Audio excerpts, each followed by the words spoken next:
Chapter 1 Introduction. This chapter presents the context, purpose, and description, objectives, and the scope and limitation of the Capstone project. Project context.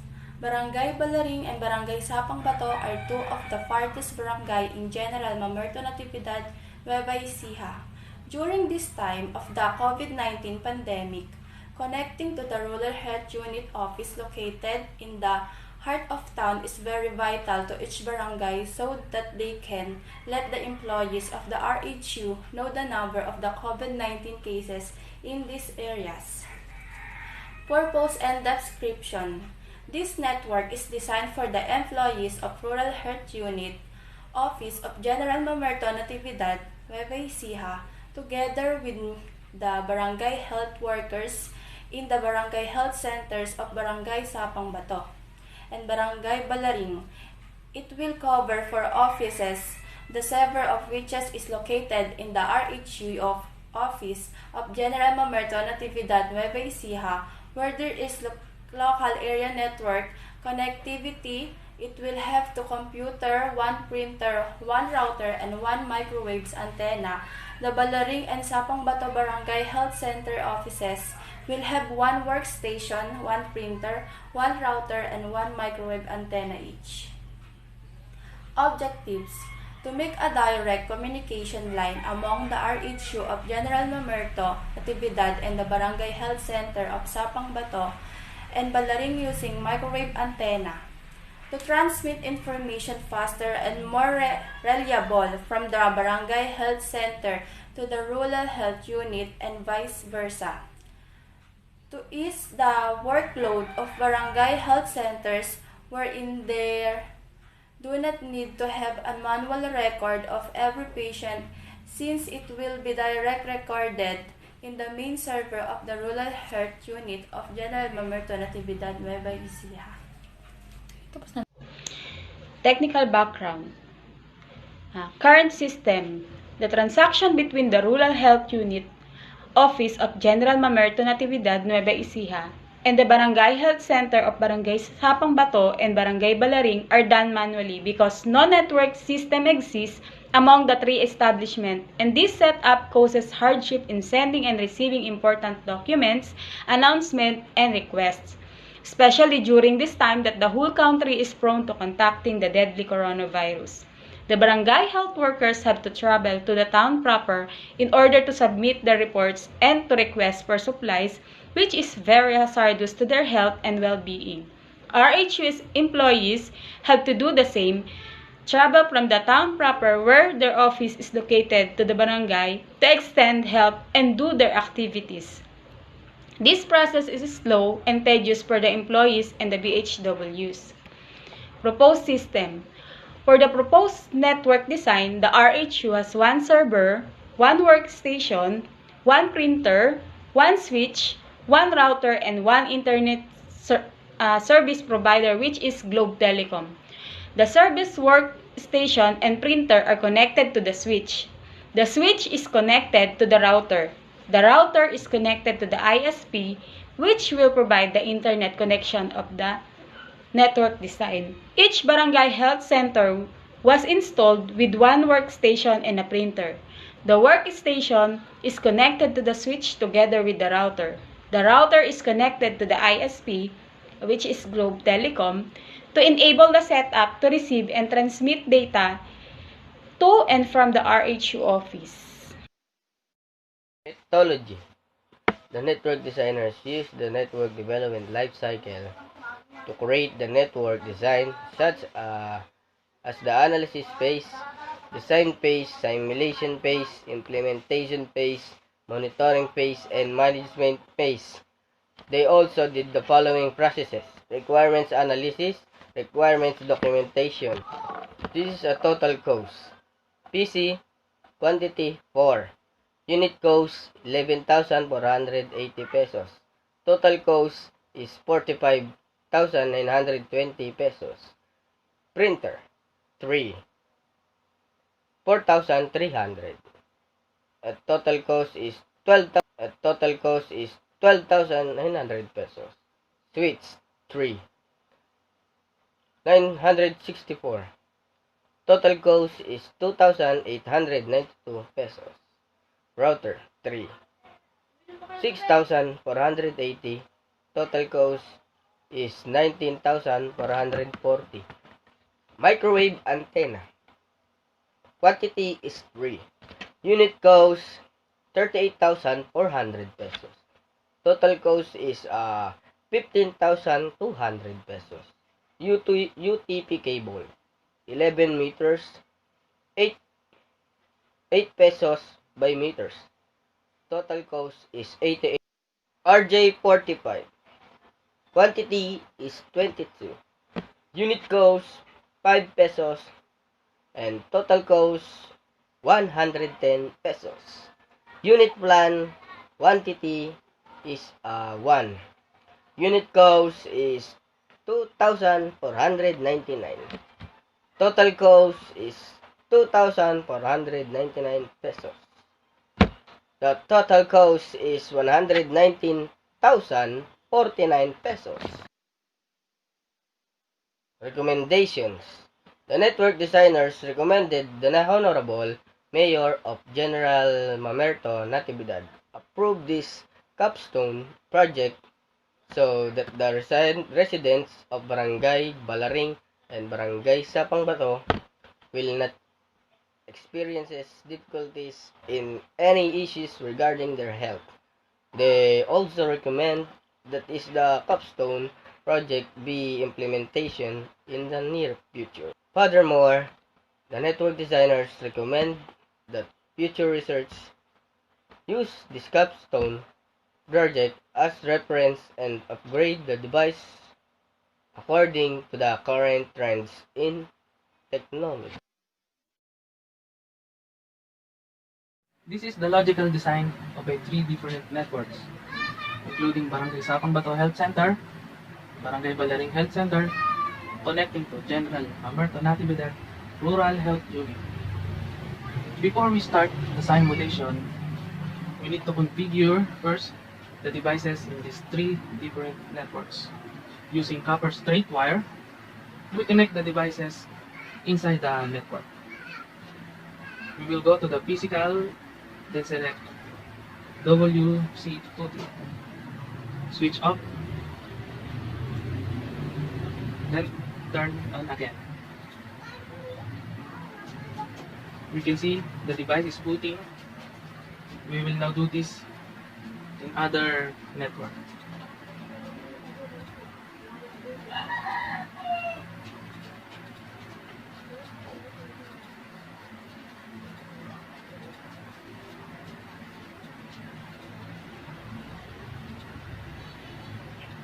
We will now connect the serial port for configuration. We will go to config the IP address in the different networks of the devices. Go to config, select fast internet. We will use 192.168. That is a class C IP address. So we can add up to 55 devices. Then we will put a note under the device.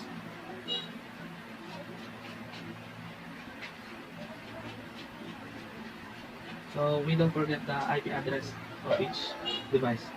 Then we configure now the end devices. We select desktop IP configuration.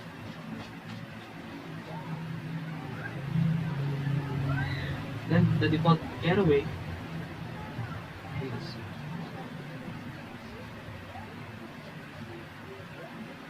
then close.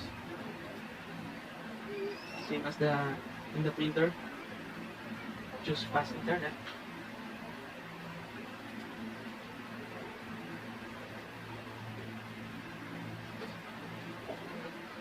Then close.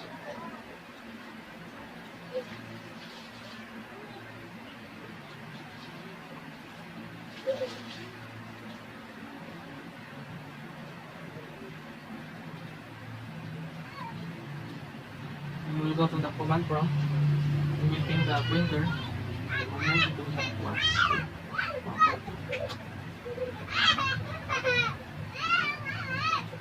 Then we will go to the other network. We choose fast Ethernet for the IP configuration 1 and 2. Turn on, close for the PC1.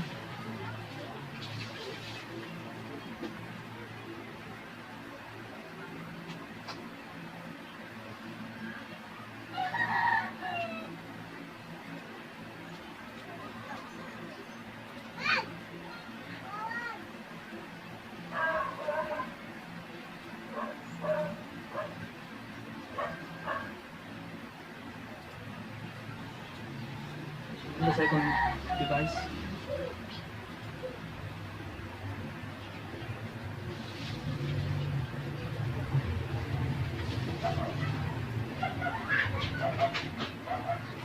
Close. Same as the server.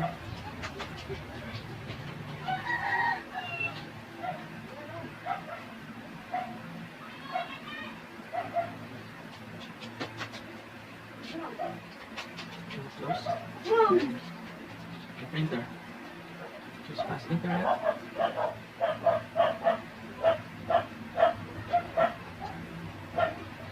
And close.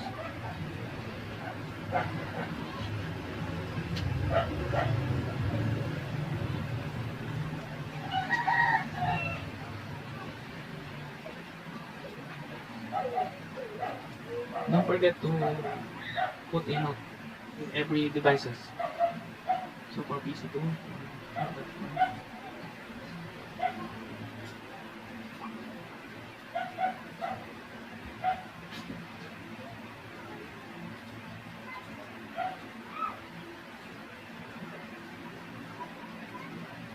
and we will now proceed now to the last configuration of the other network.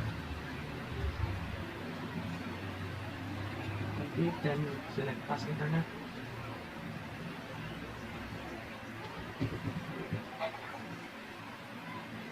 Turn on.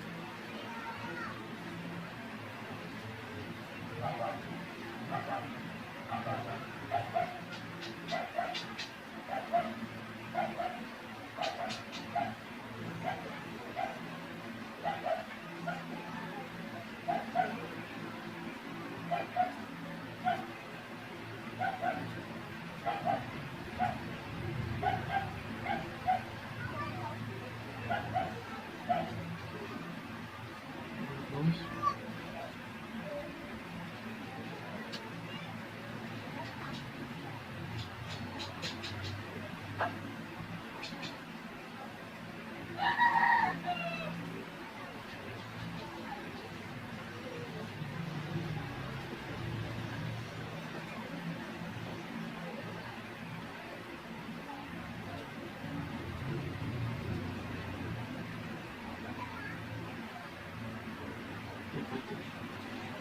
Alright, and we will now done.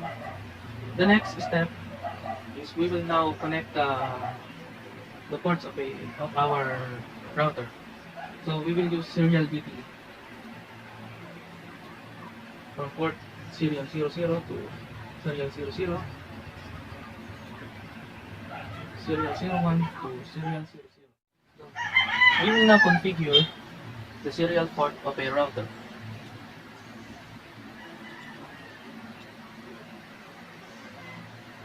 This time we will use class A IP address.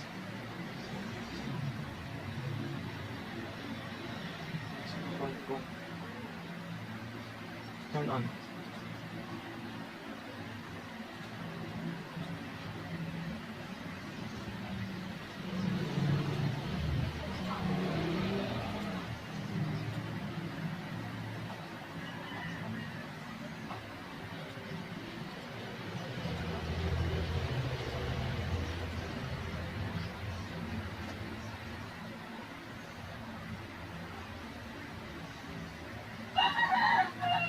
As you see, the router now is now moving. Then the last one.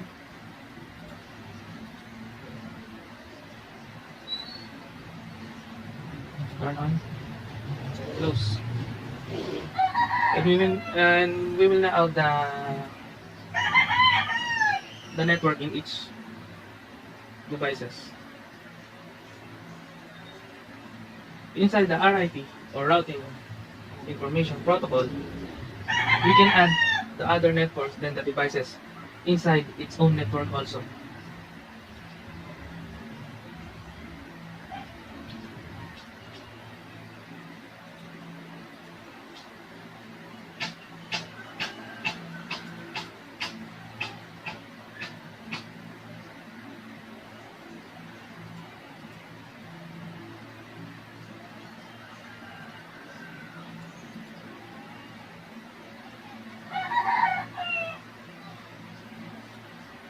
Ayan yung macros.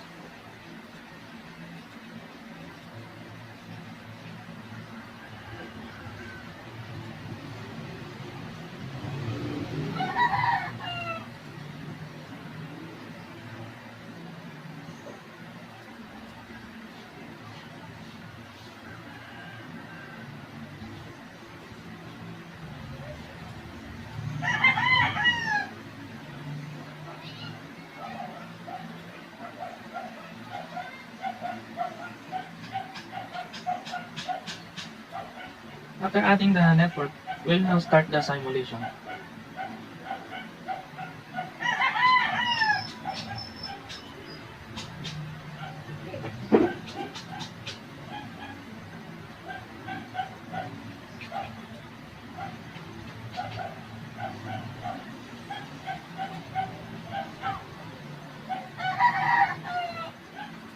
Then we are done.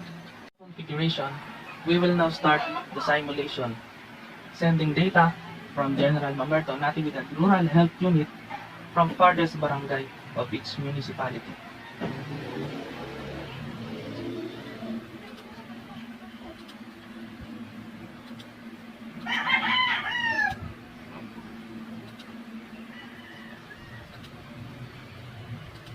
We will now start the simulation.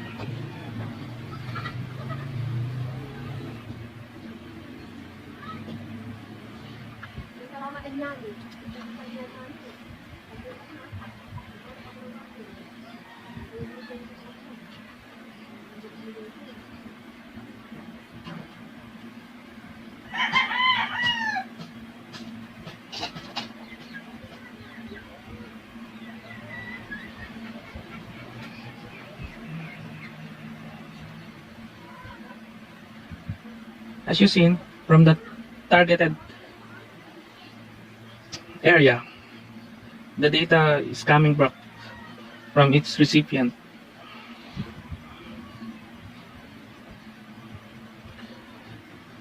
The first one is successful, then the second one is also successful. We will now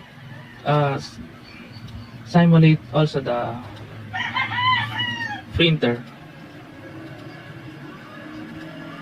This time it is under its own network.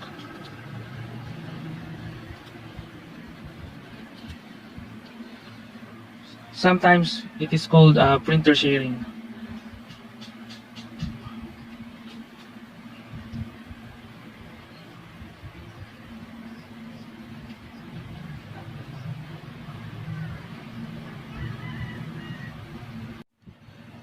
That's it. Thank you very much.